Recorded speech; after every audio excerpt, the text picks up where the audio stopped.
dental insurance company be on the same page as their provider, providing coverage for procedures recommended by their dentists. Unfortunately, frequently we are not on the same page. Nationally, we know that up to 40% of monthly premiums go to the benefit of the dental insurance company and not to the benefit of the patient.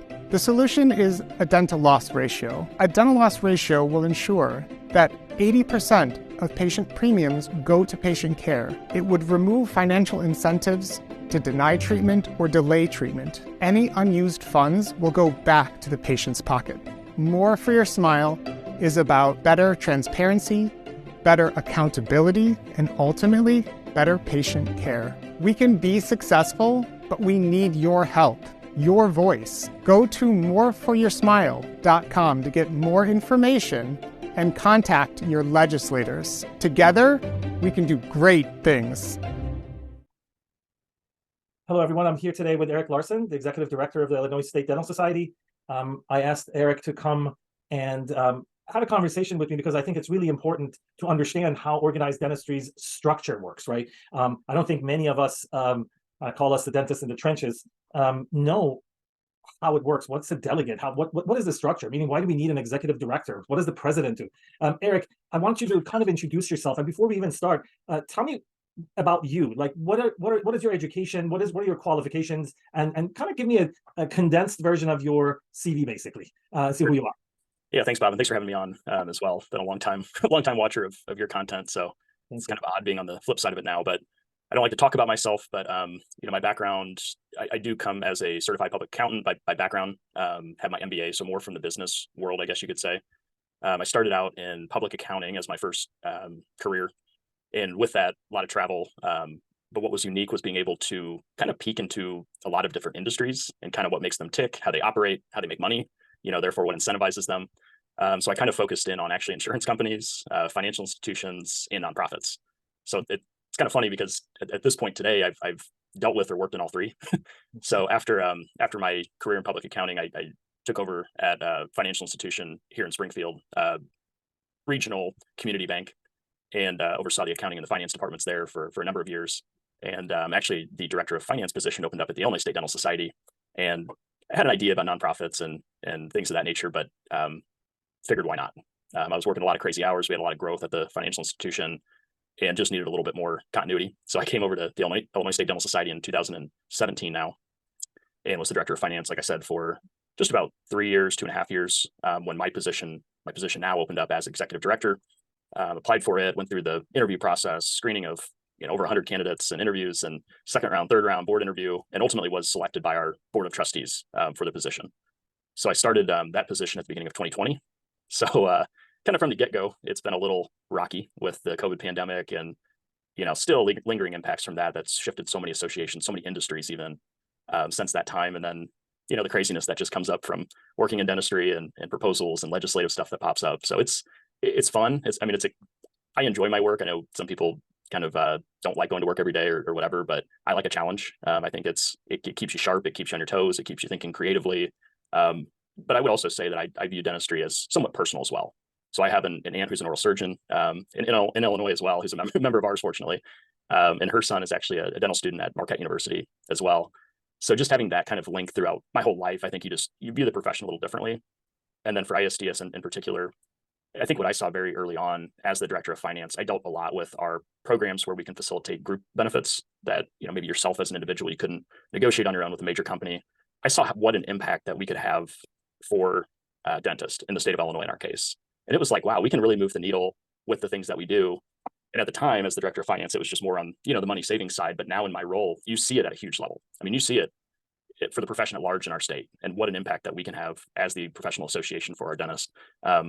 So I know I'm kind of getting off on a tangent rather than myself, but that's a little bit about me. I am from Springfield, Illinois. Our headquarters for ISDS are in Springfield, Illinois. I do like the capital city. I know some people view it differently or, things like that, but it's the biggest small town, I think, in Illinois, and a lot of people know each other, and it's a great community. Right. And then you need to be down there, and that we're going to get to that. Why you need to be down there, where the politicians are. What I wanted to start, I wanted a little bit of a introduction in how the structure of organized dentistry works. I know every state is a little bit different, but it is generally the same way. And I want to start from bottom up. we are the dentist. Let's say we have, you know, I don't know, 5,000 dentists in the Chicago area, or whatever it's 3,000 dentists in the Chicago area, and they are part of their local constituency, right? Correct. So tell me a little bit about how that works and kind of build it up and who is next and how they're elected, how things actually work, because I think it's important for people to understand who the decision makers are for the profession and where we're going before we can actually tell them what to do. So go ahead and tell me a little bit, how does that work? Sure. So I think you're familiar with the tripartite model, as we call it, or organized dentistry being a tripartite structure. So the Illinois State Dental Society, we're the middle child, I guess you could say. So the American Dental Association's above us at the national level, but getting to your point about the local dental societies, in Illinois, we do have 23 currently local dental societies. So basically the state of Illinois is subdivided geographically into 23 regions that, you know, ISDS recognizes. One of them in particular being the Chicago Dental Society. For those familiar, it encompasses Cook Lake and DuPage counties. So a very significant population amount in the state of Illinois. Chicago Dental Society is the largest component dental society of the ADA in the United States. So that even gets subdivided further because of that reason into 9 what we call branches. So I think, Bob, you're a member of the Chicago Dental Society, so you would be assigned to a local branch. Right. So at that local level, whether it be a branch of the Chicago Dental Society or whether it be another local dental society of ours, they all have their own governing bodies, which may be different in nature, but pretty much similar in concept, even to ISDS. But there's generally a president, like a president-elect, a vice president, treasurer, secretary type officer positions, and then members of a board who vote on things, or what some may call trustees, some may call directors. Same idea in concept as a board, but at a local level, that's how it exists, and really all the way up almost through the ADA in a similar nature. Sprinkle in committees and things like that as well. So let's use the Chicago Dental Society as an example. It has branches. Let's say we were a smaller one. We wouldn't have any branches. We would have the Chicago Dental Society. And this Chicago Dental Society, you're telling me that it has a president, vice president, treasurer. To, you know, Chicago Dental Society is kind of also important because of the midwinter meeting. They handle the midwinter meeting, correct? Yes. Yeah, so they do need a treasurer. There's a lot of expenses that need to be dealt with. And then from the local societies, obviously not every component has branches like Chicago Dental Society. So let's just leave that aside. From there, then we have the Illinois State Dental Society. And what is the relationship between the local components and the state component? How do they send someone to the Illinois State Dental Society? How are they elected? Tell me about this kind of, one of my biggest pet peeves are, unfortunately, because not a lot of people volunteer for these things. These are all volunteer positions, obviously. It becomes who's willing to do it.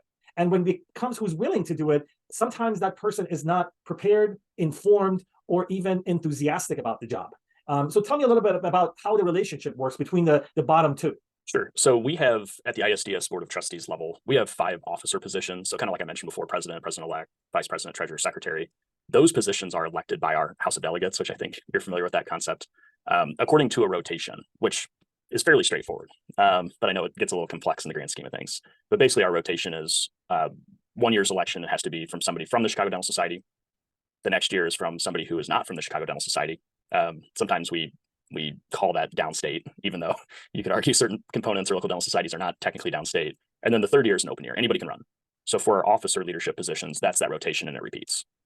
As far as our trustees on our board, we have 14 trustees. 7 are from the Chicago Dental Society, 7 are from downstate, I guess as we call it, or anywhere besides the Chicago Dental Society. For the Chicago Dental Society positions, those are elected by leadership groups that exist within the Chicago Dental Society that provide like mentorship and leadership development for volunteers. And that's on a kind of a set schedule, I guess you could say, each year. And then for our downstate components or our non-CDS components, those rotate geographically throughout the state. I will say we are fortunate because I know some other states struggle with finding individuals who are willing to serve on the board. We don't have that issue. And we actually have very commonly contested elections to join our board.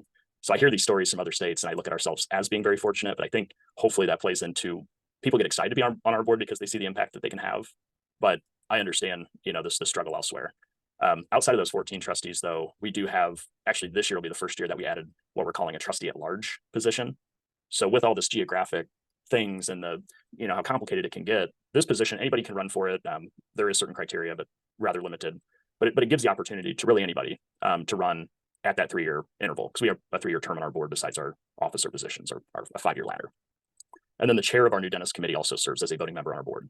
So how many people can vote on certain things at the Illinois State Dental Society? So I'm going to kind of like to repeat what you said and clarify certain things because it's so complicated. And there's no reason for it, in my opinion. I think they should be actually posted. Every dental society in the country, they should have like a map of who these people are. This goes to here, kind of like a pyramid. I would love to see that, because then we can direct people to that site and say, this is who's running, this position, these are the people who vote for it. So I also have a problem distinguishing between the term, you guys, when I say you guys, I still consider myself an outsider, between election and selection, right? In other words, I know there are certain state societies out in West that people are now being selected rather than being elected by the House of Delegates. So in the state of Illinois, we basically, each different component, like the Chicago Dental Society, the dentists vote for their officers, correct? Yes. Okay, and then from there, we're going to take one trustee from upstate, which the Chicago Dental Society is, send that person to Springfield to serve as one of the trustees, and one trustee comes from downstate. Yes, essentially 7 and 7 on the trustees. So 7 trustees come from upstate, 7, and then who and how are they sent up there? Are these elected or selected? Now, use that word carefully. Sure. So all of our positions on our board, except for one, and I can touch a little more on that, is elected locally by the local dental society in some manner, or elected by our House of Delegates. The only position that is not is the chair of our new dentist committee. That gets approved by our board. So one position is, I guess, in concept approved by our board, but that's it. The rest are locally elected or selected, or however they may do it, but it's a local decision. And then our officers are elected by our House of Delegates, as a whole. The officers of the local societies are elected by the House of Delegates of the local societies, right? Our local dental society have a House of Delegates, right? I guess not in title, but maybe in concept. Most of our local dental, I don't think any of our local dental societies have a House of Delegates format. Chicago Dental Society, I think technically it's more of a town hall style. They have a ceremony once a year, I guess you could say, and that's where their folks are, confirmed or elected or formally elected, or whatever term you'd like to use for that one. But the House of Delegates concept, it's more at the state level and then national for ADA more so. Yeah, I think we put half of the audience to sleep with all this.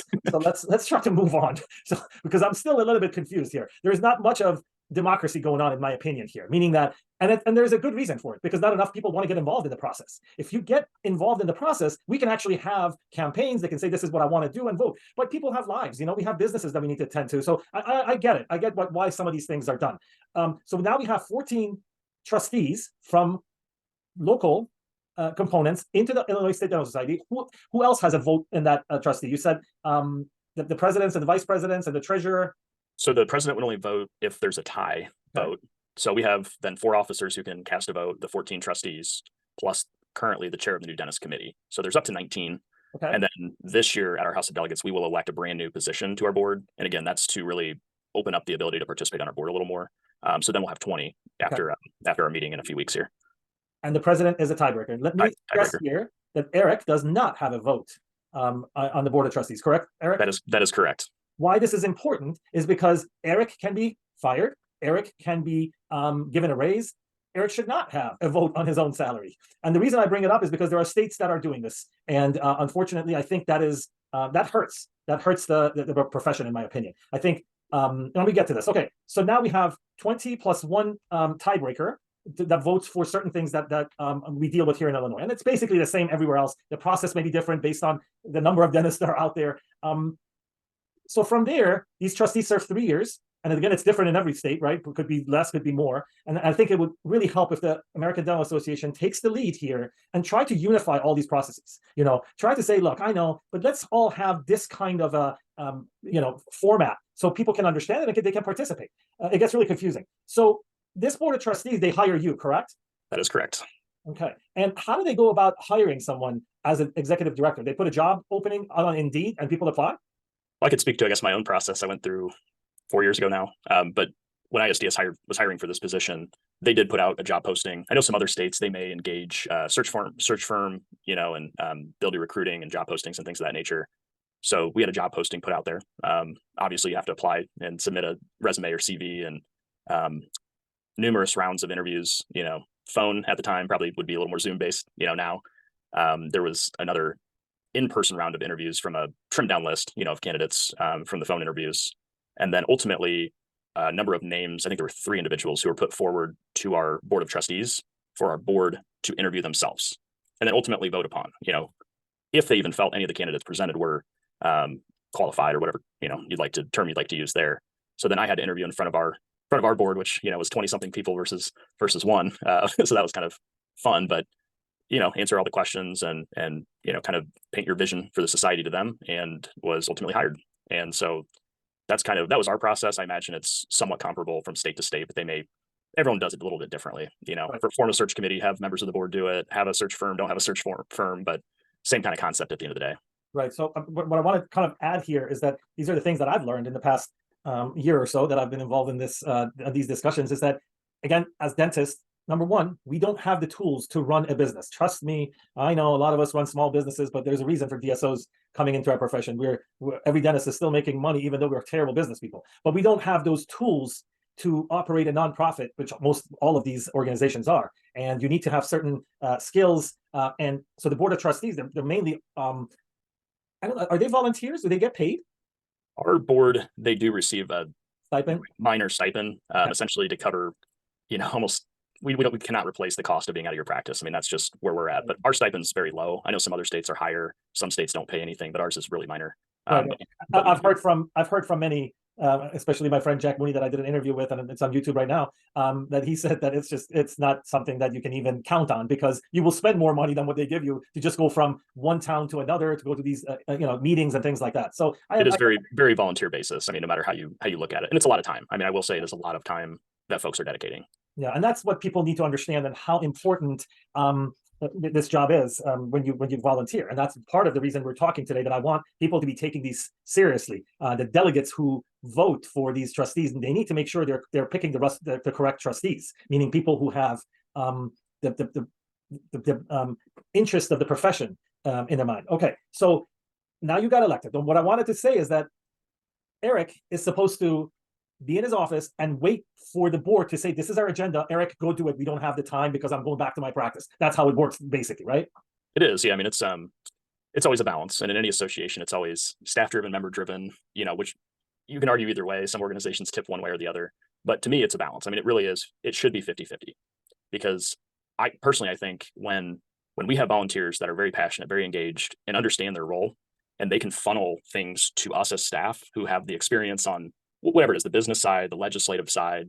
I mean, you give us an issue as staff to go and tackle, and we will do it. We look forward to these examples where we can't come up with them as staff. We're not in the practice every day like our volunteer members are. Okay. So when there's things, I think basically the balance between the being a member driven association and a staff driven association, it very much is 50-50 in nature.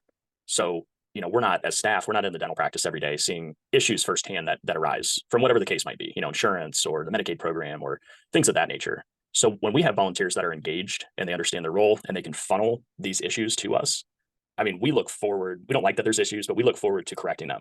And we have professionals on our team that do just that. So if you give us an issue, I mean, we will tackle it. I think it's a very lethal process when we have very engaged volunteers and we have very competent and capable staff. That is your ideal combo for any association.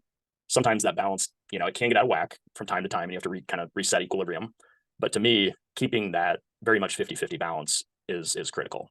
I mean, the volunteers, as we always say internally here, this is the dentist association. Staff has opinions, staff has viewpoints.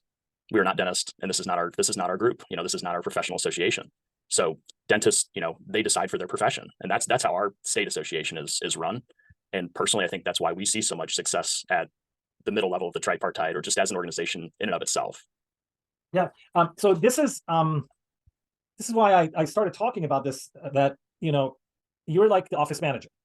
Basically, if I have a dental practice and I have a philosophy of do these kind of restorative work, or do this kind of technology, bringing this technology into my practice and learning and doing that kind of dentistry, that has nothing to do with my office manager. My office manager is there to make sure I'm not making business mistakes, right? That I'm not making moves that I'm not qualified to do. I put this question up in the group, and some people didn't get it, that, oh yeah, I hope my office manager takes control of my practice. No, the office manager is there to make sure things are run smoothly. And that's what you do. What we're trying to say here is that our volunteer dentists dedicate a lot of time deciding what needs to be done for the profession. So it's our responsibility as the bottom of the pyramid to send people there that are motivated to do the job of the people, right? If you're not, you should excuse yourself and resign. And I can understand it. Life is tough. I told you today I have a family emergency, right? There's just so many things that we have to do. And it's really important to understand that. It's also really important, as you said, for the tone of the organization be set and everybody is aware of it. You know where you stand, Eric, right? You know that you have an opinion and you can present it, but you're not going to force your opinion upon thousands of dentists in the state of Illinois. That's not your job. Your job is to just let us know, hey, from my experience, if we do it this way, it's better. But ultimately, it should be left to the dentist to decide what we do with our profession. And this is one of the reasons I wanted to talk to you. Tell me, is that how it works in the state of Illinois? Or, you're not one of those rogue guys running around trying to take control of my life, are you, Eric? I am not. I mean, I say with anything, whether it's your personal life or professional life, if you can't be transparent and open, you're gonna have problems. Right. You know, that's just, you know, I think it sounds like a simple concept, but it's true. I think the best analogy for kind of what I do and what my role is, actually 2 executive directors prior to me, I think said it best. I'm kind of the conductor of the train, right? So I'm driving the thing. I'm going to be on hopefully for a while, right? But our volunteers are getting on the train, they're getting off the train, and they just don't have that historical knowledge. You know, if their term is 3 years or 5 years at most, you do have a knowledge loss every year, which, you know, isn't necessarily a bad thing. You have new perspective is one way you could view it. But we also see and we deal with some associations that don't have professional staff. They are exclusively operated by volunteers. And oftentimes it's like having amnesia. It's like, you just tried to do that 2 years ago. You know what, that failed horribly. Like, why are you trying to do this again? So I think having that historical knowledge is huge, which, you know, the concept of having staff provides that. But the decisions and what you do and how you do it, that comes from volunteers. But staff can advise on, no, we tried to do that 10 years ago and it fell flat. You know, maybe we shouldn't, or here's what happened then. Maybe the circumstances are different, but, you know, just kind of give that perspective that volunteers wouldn't otherwise have. So that's. Yeah, I didn't in the beginning. I was all for dentists being in the position of EDs, but I now know there are only 2 of them in the nation. One is Dr. Comia, and the other, I think that we have a new ED in Georgia who's retiring and is becoming an executive director for Georgia. But it's difficult. It's difficult to learn the process and then do things. So you guys also have a, what do you guys call it? A committee of all the executive directors in the nation? We actually have our own association. It's our own nonprofit trade association it's the American Society of Constituent Dental Executives, a very fancy term for all of the state and territory executive directors as well. So it's about 52 or 53 individuals. Plus, we have some associate members, like some of our key staff members here at ISDS, for example, can join as well and sit in on the meetings.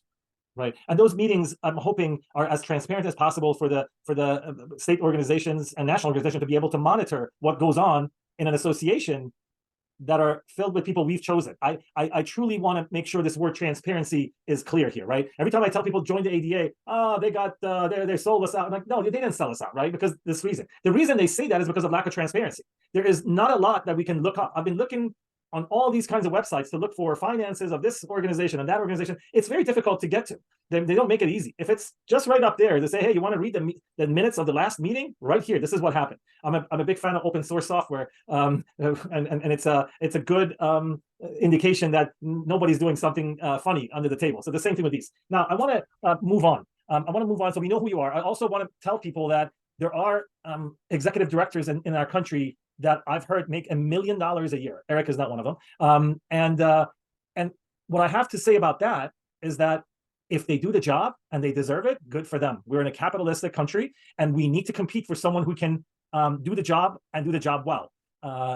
If that person makes a lot of money, but then loses a lot of money for that association, they should be able to be fired and say, hey, didn't work out, shake their hand, and then we'll go on to the next person. But if that person is not necessarily in money terms, brings in members, they deserve everything that they get. So I don't want money to be an issue. I'm very result oriented in this case, right? I want to see results. If you're not getting results, we should be able to fire you. And Eric, you should not have a vote if we fire you or not. That's my main goal, to make sure people know how these organizations work. I want you to tell me good stuff that you guys have done, because when I heard this and you sent it to me, I wanted to post it, but I figured I can just ask you and you can to tell me about what's happened in last year and what's coming on next year. Sure. And I guess just to back up a little, just one step, I think, talking to you today, it's critical to hire a good executive director, but good staff, for anywhere. So I think, you got to trust somebody. You have to have that good working relationship. You got to have the balance, all that stuff. But it gets down to hiring good people and, competent people for the position. But I do think that, this year, especially 2023, for ISDS, I'll call it a landmark year. I think we're really This year we have a lot more continuity. COVID stuff that's derailed us for years. I mean, we've had 6 times the call volume, 6 times the email volume from members, answering questions just to make sure that they're on the right side of whatever the ever-changing, landscape was with COVID regulations and otherwise.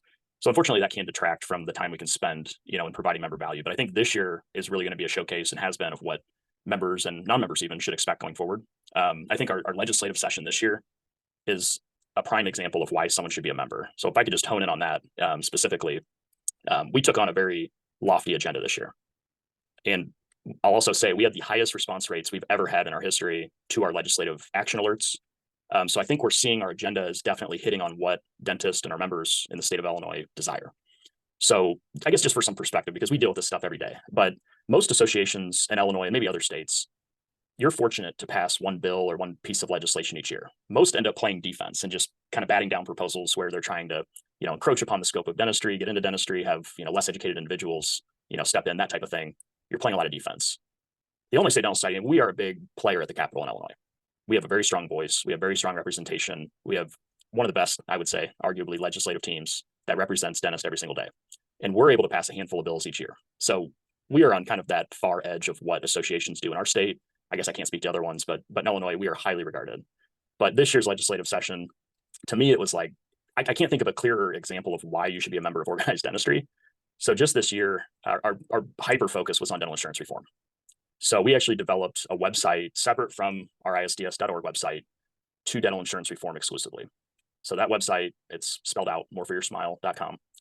And it really honed in on our 3 pieces of legislation that we were pursuing this year. So the hot item was dental loss ratio, as I think yourself and many of your viewers are familiar with that. So we focused in on trying to establish a dental loss ratio with refund provisions and, all that stuff, similar to what passed in Massachusetts. I'm going to kind of summarize it for people who don't know. I'm listening to this for the first time. Dental loss ratio is the equivalent term for medical loss ratio that Obamacare brought in. And it basically means that we legislate what insurance companies should spend on patient care. And it was revolutionary with Dr. Mulris in Massachusetts, and they passed it there. And there are a lot of different states that are doing it. And you telling me that we have it here in Illinois, at least we're working on it, right?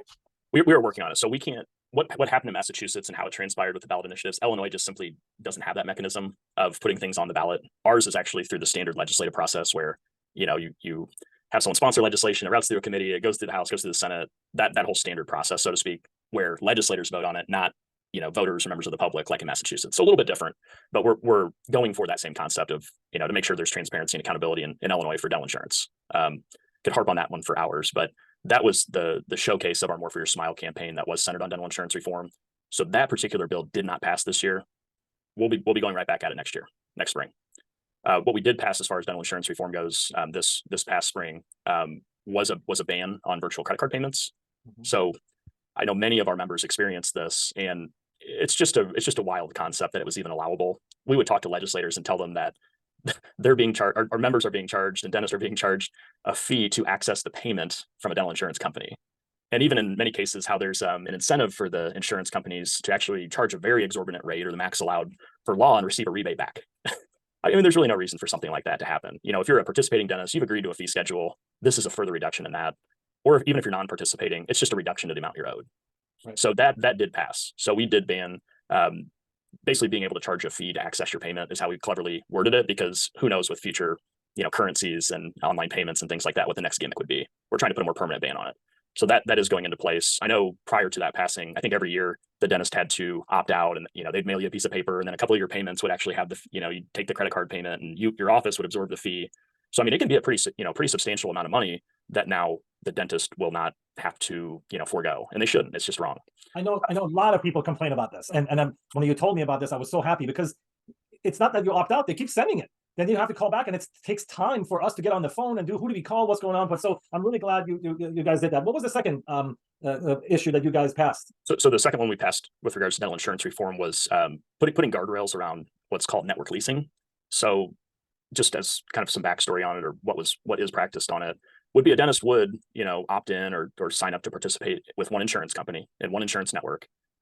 Then through no action of the dentist whatsoever, the insurance company would take its network, so all of its providers or a subset of its and lease it to another insurance company and say, here, for our financial gain, we will extend our network of providers to you. They are now in network with you.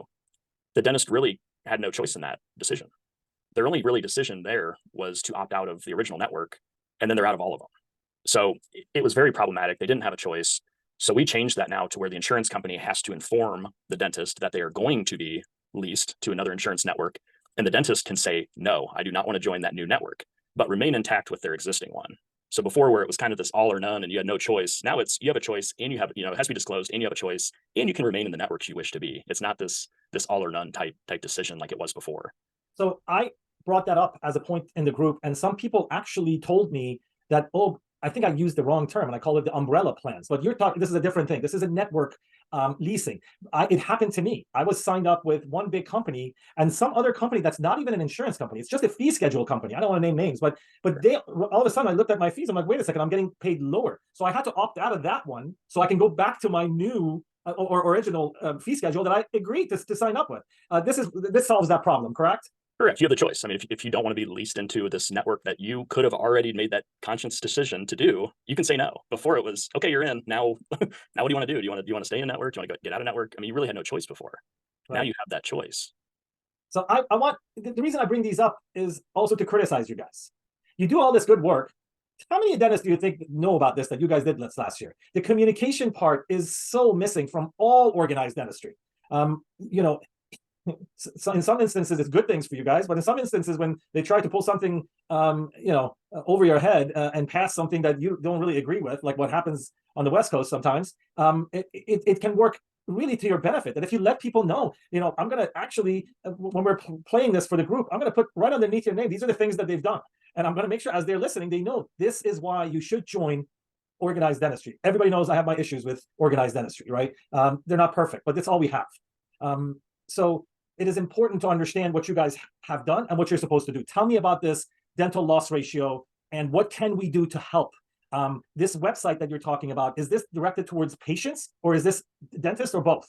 It could really be both. What we're trying to do is there's kind of three legs to the stool with insurance. So there's providers, there's patients, and then obviously the insurance company. Well, I think we know who insurance works for, and it's not the patients and it's not the providers. So if we can get that patient perspective on examples where, they were misled or they thought they'd have, more extensive coverage or real coverage for certain things, or were denied coverage in ridiculous examples, that's what's going to move the needle, with legislators. I mean, when they hear these real stories about, I didn't receive the value I thought I would, or I thought I had, or my claim was denied for these obscure reasons, those are the stories that we need. So patients can go to that website, moreforyoursmile.com, and submit those stories. We are accepting those.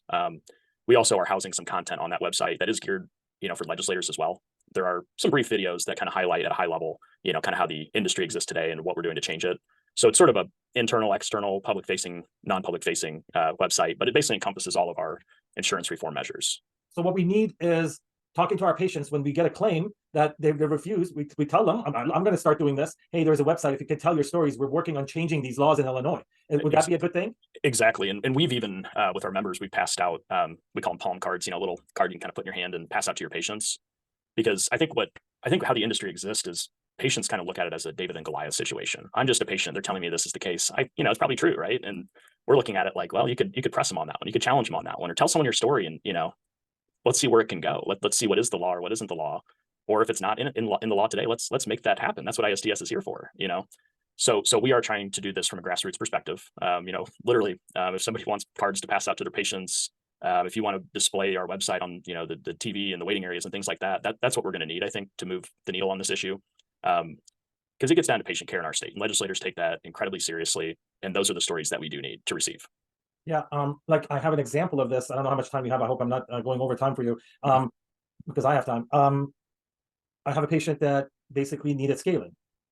And we were 6 days apart on the scaling, and an insurance company denied the second claim. I mean, there's no reason for this. I mean, now we have created more paperwork for my staff to now be doing it at 7+ days of scale, or if they're coming back for a periodontal maintenance, it has to be exactly 90 days. If you're at 89 days, they refuse. So I understand every organization needs to have rules, but this is patient care. We're not talking about returning a sweater to Kohl's and it's past the 30 days, right? This is patient healthcare. And what people who don't understand is that the dental loss ratio is modeled after medical loss ratio, and it forces insurance companies to pay a certain amount. And if they don't get their share. it gets reduced, and they have to return it to the members of the covered entities, right? The insureds or the employers. Yeah. Right. They have to return it to the employers. Now, can you imagine? And this was explained to me by my friend Dr. Riscala. I keep bringing his name because he is the man of the year. Can you imagine the insurance company says, "Oh my God, I need to make my 17%, 18%, whatever it is, and if I don't pay out, they have to do that." It becomes like a casino. The casinos have a sign up on their walls that we pay 93 whatever percent, and if they don't do that, the gaming commission tells them that they have to. So they have these big jackpots to give away money, and that's how it's going to work with insurance companies. Am I correct? You are. I mean, I think the whole dental loss ratio concept, what it could do or will do in theory is fix more of the structural issues with insurance. I think for years we've all gone at single issues. Let's fix this, let's fix that. This sets that kind of framework where it's here's the target for the industry as a whole, which then the trickle down effect could be a reduction in these little games. You hear about at times, things being denied. To your point with your patient stories, I think the most absurd one that we heard as far as the More for Your Smile campaign goes was we actually had a child born without certain teeth, just didn't come through, whatever. The insurance company said, "Oh yeah, that's not our problem." If the tooth had gotten knocked out, that'd be different. Like we would cover something for that, but the teeth did not come through. That's not our problem. It's like, come on, this is a child with missing teeth who has insurance. Somebody is paying in those premiums, and the employer, the family, whomever, and you get told that. I mean, how much clearer should this be in that example in particular that there are issues here? So you hear these stories. I mean, they are kind of sad, but it just shows that we need to fix this. Right. And it's basically the difference between incentivizing them to pay or not to pay, right? If you don't have dental loss ratio, they make more money if they don't pay you, but they make more money if they pay you. In the case of Massachusetts, hopefully in 2024. Well, and I think a prime example of how this works is look at a year like COVID, for example. People could not go to the dentist for a number of weeks, months. Every state was kind of different in that regard. Insurance companies had record year profits. So if there was an accountability measure in place pre-COVID, that money would have gone back to the patients directly, right? Having no accountability measure, insurance companies love it. I mean, you had auto insurance companies that were, you get your $30 or whatever back, but they were rebating people back. I mean, it's just kind of wild that there are no accountability measures in place. And obviously, I hope we don't have a pandemic type situation or things of that nature, but that's just a very clear example that, in that situation, the money is not going back to the patients. So, right. At the end here, I want to actually tell people why I'm interviewing you in particular. People accuse me of not trusting anyone, including when I started talking to Eric. I did my research on Eric, and whomever I talk to, Eric, they tell me that you are one of the bright stars of organized dentistry, meaning that I want people to watch this, not people. I want organized dentistry in other states watch this and realize this is what we want from our executive director. I don't want you to go be buying an insurance company or a supply company, man. I don't need that, right? I want advocacy. I don't want this to become a business. This is a professional organization, right? I understand some people have this agenda and it looks really good in the public that, we care about public health. Yes, we all should care about all that stuff, right? It's our job to educate our patients to have better oral health. But I don't want my professional organization to be doing the job of the dentist. I want you to advocate for me with the politicians to set the rules. We have been handcuffed by these federal what is it called? The federal rules that we cannot collude. Oh my God, we can't even tell each other how much we make for them. It's like craziest stuff, but they do it all the time. They lease their fee schedules to each other, and then they come after us. So we need advocacy. I joined because I want people to understand that nothing gets done if you're not part of the tripartite. Nothing gets done. Trust me, I know nothing got done. Complaining on a Facebook group on the sidelines does not help Eric push this DLR into the legislation for next year, right? So I want people to see this and say, yes, the ADA, our state organizations, and even our local organizations are not perfect, but it's all we got. It's the people who need to advocate for us. And if they don't, fire them by not voting for them. Elect people who can do this. Go ahead, in closing, tell me your views on what I just said, and advertise. I appreciate collect organized dentistry for me. Yeah, well, I appreciate the kind words about myself. That's, I look at my job as you got to do the right thing. You have to be transparent, and you have to care. And I try to do that personal life, professional life. And, it's gotten me pretty good distance at this point. So some of that's personality traits. But again, I think it gets back to my earlier point about organizations need to hire good people, right? But as far as, why people should join, and honestly, Bob, I love your stance and joining as a member this year after a number of years of not being a member. It's be part of the change. I think being part of the change is the best thing anybody can do. Try to change it, get involved, see what it's all about. And I've seen people who are doubters of organized dentistry at times, not saying yourself, who have done just that, and they're like, wow, I didn't realize how much organized dentistry does for me. And it's kind of cool to hear these stories. And I wish, more people did that. And I think more people should do that. And I hope more people will do that, especially with, what you've done yourself and telling people to step up and join and things like that and get involved, because these are the viewpoints that we do need to hear. I want to hear from non-members. What are we doing wrong? What are we doing right? To your earlier point, I know we're not the best always at communicating, but I think some of that is we communicate a lot to people who are our members, but we do struggle with non-member communications because of various reasons. We don't have good contact info. They may not take an interest in what we're doing. We can put this message out there and it's just not being absorbed. But I think with everything we've done, especially this year in the last few years, and will continue to do, I think there are just so many reasons why you should join organized dentistry. Even this year, for example, with our legislative agenda, I mentioned we play offense and we play defense. The offense is a little bit more oriented towards, or was this year, towards dental insurance reform, and will be going forward. But we fought off some really crazy proposals this year that I think would have had very significant impacts on dentistry. And it's one of those instances where if we didn't have the representation and the participation rates that we do, and the clout, therefore, that we do have legislatively, these could have gone through. These could have passed, or if there's no association, in theory or concept, this would have gone through. And then, the profession would be looking backwards and saying, well, why did, we should have had something like this that could have helped us. It does exist. We are that.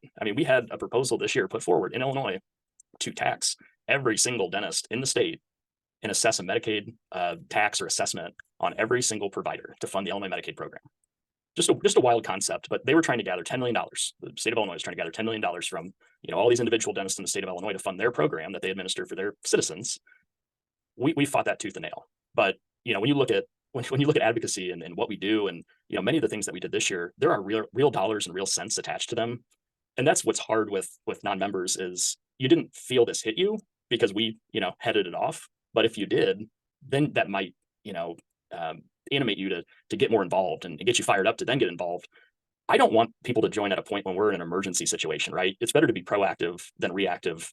And with what we've seen and what we continue to see in the players, even Fortune 500 companies that we butt heads with, I guess you could say, in Illinois, we need members to really get involved, volunteer, simply join, even to have the representation and be able to say that we do represent, a very large percentage of dentists in the state. As soon as you lose that representation and you lose your members, you lose your advocacy and you lose your profession. And I think that's unfortunate because I'm lucky to see what we do firsthand every day. I think you get a tremendous amount of value for your dues. I know, I obviously work for ISDS, so I have a vested interest in that, but I see it. I try to look at it in a non-biased way. And it's incredible what we deal with and what we do for the profession. So I feel very passionate about it.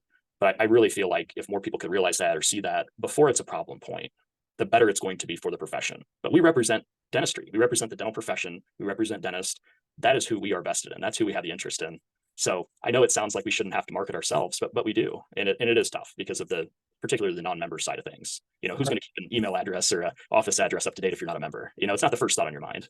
Right. And that's exactly what it is. It's that we need advocacy. And I want people who are watching this, especially your fellow executive directors, to know that I am available. They can contact me if they have some piece of legislation, if they want to come on and talk, to try to energize their members. I know we have some poorly run state organizations that I have talked about in the past, but things can change. Well, we have a really good team in Massachusetts Dental Association Society, and our friend Abe, Dr. Abe is the president now. So things don't always stay stagnant.